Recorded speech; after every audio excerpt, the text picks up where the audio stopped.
दादा, लाडक्या बहिणीच्या वरतून विरोधक आरोप करतात आहेत की ही योजना हळूहळू बंद करण्याचा घाट जो आहे तो सत्ताधारी घालतात आहेत। फक्त निवडणुकींच्या पुरता ही योजना जी आहे ती समोर मी यंदाच्या वर्षी माझ्या माहितीप्रमाणे जेवढे अर्थसंकल्पामध्ये तरतूद करायला पाहिजे होती तेवढी तरतूद केलेली आहे। ज्यावेळेस असं काही घडेल त्यावेळेस तो प्रश्न विचारा, आता घडलंय का नाही घडलं।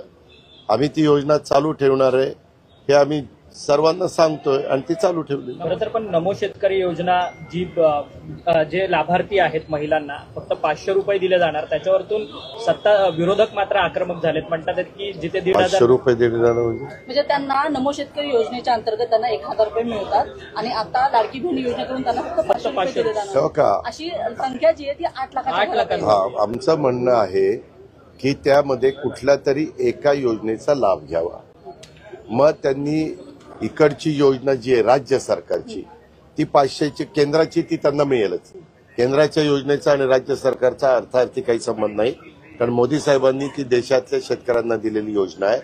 जर असं काही असेल तर ही 500 रुपयाची योजना ती न घेता 1500 रुपयाचा फक्त ते ऐच्छिक आपण आमच्या लाडक्या बहिणींवर सोपवलेलं आहे। मंगेशकर रुग्णालयाचा अहवाल आला का? मंगेशकर अहवाल आला का? आपणच दाखवतोय ना, 2 अहवाल आले, 3रा अहवाल आलाय असं।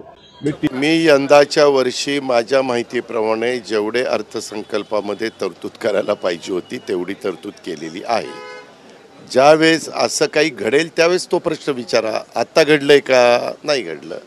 आम्ही ती योजना चालू ठेवणार आहे हे आम्ही सर्वांना सांगतोय आणि ती चालू ठेवलेली आहे।